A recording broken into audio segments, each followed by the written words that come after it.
हरि सिंह सोढ़ा जी, श्री खुमाण सिंह सोढ़ा जी, जिला परिषद सदस्य श्री आशुराम सियाग जी, दशरथ मेघवाल जी, मंच पर उपस्थित भारतीय जनता पार्टी के सभी पदाधिकारीगण, भारी संख्या में शिव विधानसभा क्षेत्र में उपस्थित इस क्षेत्र के सभी भाइयों बहनों,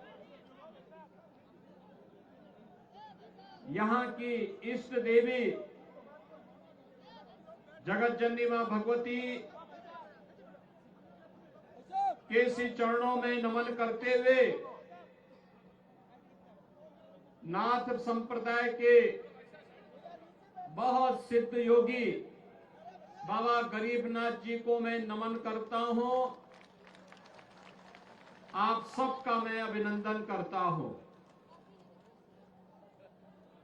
कि आप जनता जनार्दन के कारण आज यहां पर स्वरूप सिंह खारा जी के समर्थन में बाबा गरीबनाथ जी के द्वारा स्थापित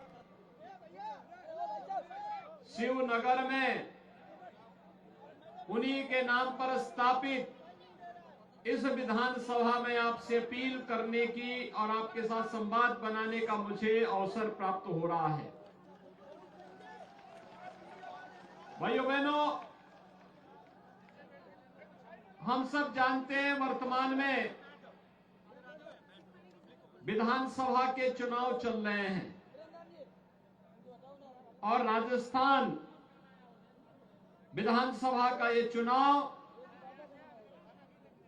हम सब के लिए अत्यंत महत्वपूर्ण चुनाव है। महत्वपूर्ण चुनाव इस दृष्टि है क्योंकि जब पूरा देश विकास की नई नई बुलंदियों को छूता हुआ दिखाई दे रहा है, उन स्थितियों में हमारा ये राजस्थान,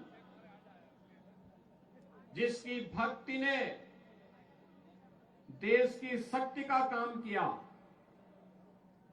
जो दुश्मन का दांत हमेशा खट्टा करता रहा है, हमारा ये राजस्थान इसमें पीछे क्यों रहेगा? उसको भी तो विकास का लाभ मिलना चाहिए और उस दृष्टि से विकास की योजनाओं का लाभ आवश्यक है। विकास की सोच वाली सरकार भी आए, ऐसे जनप्रतिनिधि भी जाए। और भाइयों बहनों, आज राजस्थान पिछले 5 वर्ष से इस कमी को महसूस कर रहा है। भाइयों बहनों, जब पूरा देश विकास की नई ऊंचाइयों को प्राप्त कर रहा हो, आज आप देख रहे होंगे विकास की नई नई योजनाएं बन रही देश के अंदर, बड़े बड़े प्रोजेक्ट बन रहे हैं। एक तरफ विकसित होने की ओर अग्रसर भारत, दूसरी तरफ दुनिया की ओर, दुनिया के अंदर सम्मान बढ़ाता हुआ भारत। जब दुनिया में प्रधानमंत्री मोदी जी का सम्मान होता है तो ये सम्मान भारत के 142 करोड़ लोगों का सम्मान होता है। जब प्रधानमंत्री मोदी जी को दुनिया सम्मान देती है, ये सम्मान भारत के 142 करोड़ लोगों का स्वतः सम्मान हो जाता है। भाइयों बहनों, देश के विश्वास को बहाल करने के लिए, भारत की आन बान और शान की रक्षा करने के लिए प्रधानमंत्री मोदी जी ने पूरी ताकत लगाई, पूरे देश को एकजुट करके भारत के विकास के लिए उनका आह्वान किया। तो पहली बार शासन की योजना का लाभ भी गांव के लिए, गरीब के लिए, किसान के लिए, नौजवान के लिए, महिलाओं के लिए मिलते हुए मोदी जी ने कहा, आप देख सकते हैं एक तरफ कांग्रेस कहती है, कांग्रेस के नेता कहते हैं कि देश के संसाधनों पर अधिकार मुसलमानों का है, और मोदी जी कहते नहीं नहीं, देश के संसाधनों पर पहला अधिकार गरीब का है, किसान का है, नौजवान का है, महिलाओं का है। वे तुष्टीकरण की राजनीति करते हैं। प्रधानमंत्री मोदी जी सबका साथ और सबके विकास की बात करते हैं। कांग्रेस समस्या देती है, मोदी जी के नेतृत्व में नया भारत समाधान निकालता है। उन्होंने आतंकवाद दिया, मोदी जी के नेतृत्व में भारतीय जनता पार्टी सरकार ने आतंकवाद की समस्या का समाधान किया। उन्होंने नक्सलवाद दिया, मोदी जी के नेतृत्व में भारतीय जनता पार्टी की सरकार नक्सलवाद की समस्या का समाधान दे रही है। उन्होंने गरीबों के हक को जबरन हड़पने का काम किया, मोदी जी के नेतृत्व में हर गरीब के लिए आपने देखा होगा जो काम 60 वर्ष में नहीं हो पाया कांग्रेस नेतृत्व की सरकार में, मोदी जी ने मात्र 9 वर्ष में 12 करोड़ गरीबों के घर में शौचालय पहुंचा दिया। 4 करोड़ गरीबों के घर मकान बन गए, प्रधानमंत्री आवास बन गए। 12 करोड़ किसानों को प्रधानमंत्री किसान सम्मान निधि का लाभ मिल गया। भाइयों बहनों, 10 करोड़ गरीबों को उज्ज्वला योजना का रसोई गैस का कनेक्शन मिल गया। 4 करोड़ गरीबों के घर में बिजली का कनेक्शन भी पहुंच गया। और अब तो हर घर नल योजना को भी पहुंचाने की तैयारी हो रही है। अगर यहां पर राजस्थान में भी बीजेपी की सरकार होती, भाइयों बहनों, अब तक हर घर नल की योजना हर घर तक पहुंच गई होती। भाइयों बहनों, यहां राजस्थान में 5 वर्ष पहले जब श्रीमती वसुंधरा राजे जी के नेतृत्व की सरकार थी, विकास दिखता था, विकास होता था, जन सुनवाई होती थी। दुर्भाग्य से सरकार गई और यहां पर कांग्रेस नेतृत्व की सरकार आने के बाद क्या हो रहा है? आज ये विकास में आगे नहीं, सरकार आर्थिक प्रगति में आगे नहीं है। आज राजस्थान किस में आगे है? भ्रष्टाचार में नंबर 1 है, महिला संबंधी अपराध में नंबर 1 है, साइबर अपराध में नंबर 1 पर है, देश के अंदर सर्वाधिक बिजली दर में नंबर 1 पर है, पेट्रोल और डीजल सबसे महंगा राजस्थान में बिक रहा है, महंगाई इंडेक्स में नंबर 1 है, और युवाओं के भविष्य के साथ खिलवाड़ करने और पेपर लीक करने में भी नंबर 1 है। मंडी टैक्स के अलावा गुंडा टैक्स में भी नंबर 1 है। और भाइयों बहनों, यहां पे नए नए माफिया पैदा हो गए।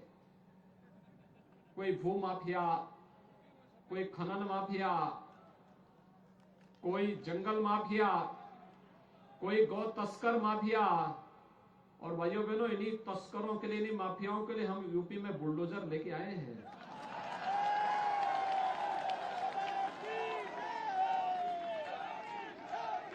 और इसीलिए भाइयों बहनों, आज मैं आपके पास आया हूं आपसे कहने के लिए, ये सरकार विकास भी नहीं करा सकती, ये सरकार गरीबों का कल्याण भी नहीं कर सकती, ये सरकार यहां पे उपद्रवियों पर और कर्फ्यू पर भी कंट्रोल नहीं कर सकती है। देखो, यूपी में पिछले 6.5 वर्ष से बीजेपी की सरकार है, और जिस उत्तर प्रदेश में उससे पहले हर दूसरे दिन दंगा होता था, 6.5 वर्ष में एक भी दंगा नहीं हुआ है। आज यूपी में दंगा नहीं होता है।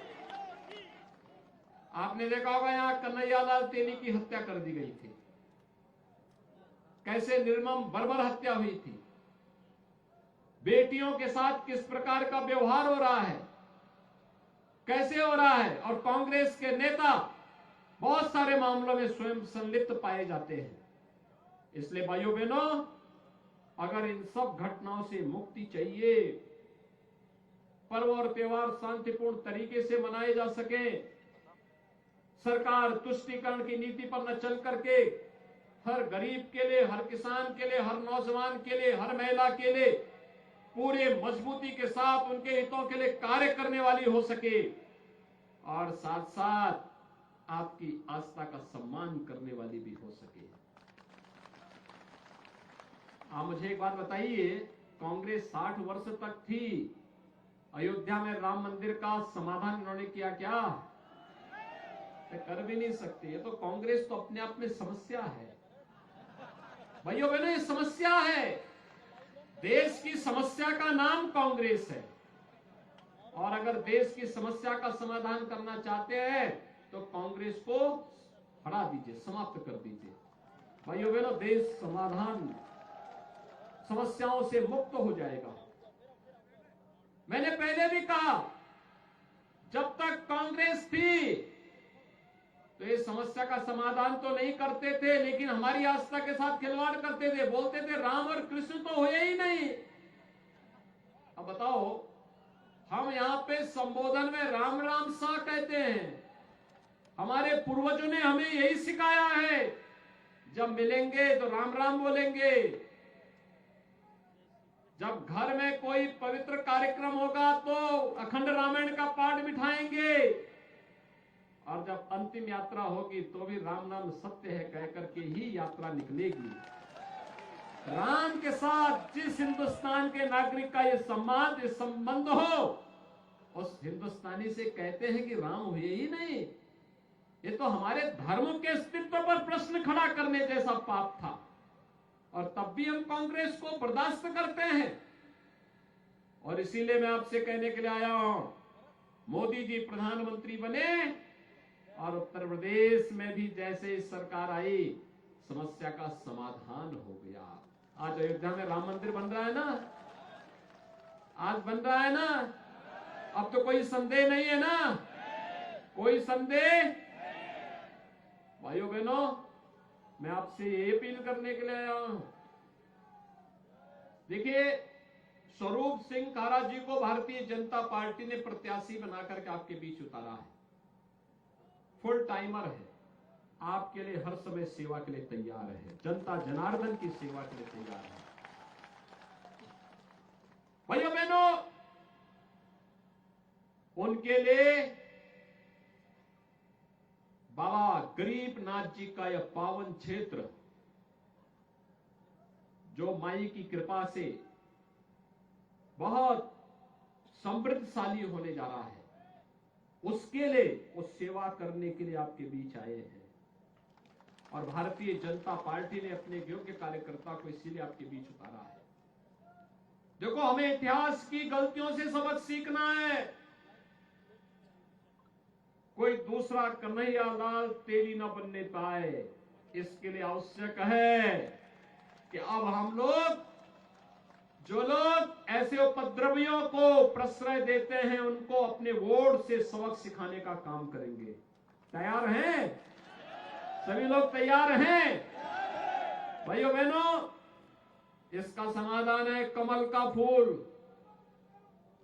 जो कमल का फूल गरीब, किसान, नौजवान, माताओं बहनों को तो सम्मान दिला सकेगा, लेकिन उपद्रवी और माफिया तत्वों के लिए सूल बन करके उनको भी ठीक कर सकेगा। सहमत है ना? सभी लोग सहमत हैं? और इसीलिए आपके बीच आया हूं। कांग्रेस के लोग हंसते थे, कहते थे देखो ये राम मंदिर का मुद्दा बना रहे हैं, करेंगे कुछ नहीं। हमने कहा देखो, हम लोग जो बोलते हैं वो करते भी हैं। हमारे संत जन जो संकल्प लेते हैं उस संकल्प को पूरा कर देते हैं। संतों ने कहा रामलला हम आएंगे, मंदिर वहीं। कांग्रेस के लोग हंसे, कहा कैसे बना देंगे, वहां तो पहले से कुछ और है। तुम्हारे संतों ने कहा कि रामलला हम आएंगे, पहले ढांचा, गुलामी का ढांचा जरूर हटाएंगे। हट गया ना?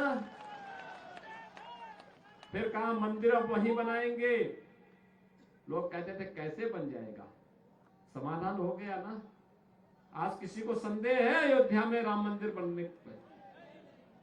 अब तो 22 जनवरी को प्रधानमंत्री मोदी जी वहां पर रामलला को 500 वर्षों के बाद रामलला को फिर से विराजमान करने जा रहे हैं, स्थापित करने जा रहे हैं, प्राण प्रतिष्ठा होने जा रही है। आप मुझे बताओ, ये बाड़मेर क्षेत्र से जुड़े हुए, इस शिव विधानसभा क्षेत्र से जुड़े हुए भाइयों बहनों, कितने लोग आप हैं, आप में से अयोध्या जाने के इच्छुक हैं? वाह, आप सबका अभिनंदन।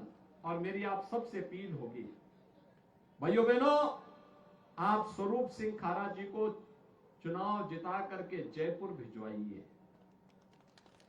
आपका आशीर्वाद इसके लिए उन्हें मिले और भगवान राम का आशीर्वाद आपको प्राप्त हो, इसके लिए अयोध्या ले जाने की तैयारी वह आपको करे। सहमत हैं? सभी लोग सहमत हैं? तो इसीलिए मैं आपसे कहने के लिए आया हूं। और बाकी वहां पे हम लोग स्वागत कर लेंगे, वहां पे कोई समस्या नहीं आएगी। यूपी में आज के दिन पे कोई समस्या नहीं है। सब लोग सहमत है ना? सभी लोग सहमत हैं? भारी बहुमत से विजयी बना करके भेजेंगे। राजस्थान में बीजेपी की सरकार लेके आएंगे।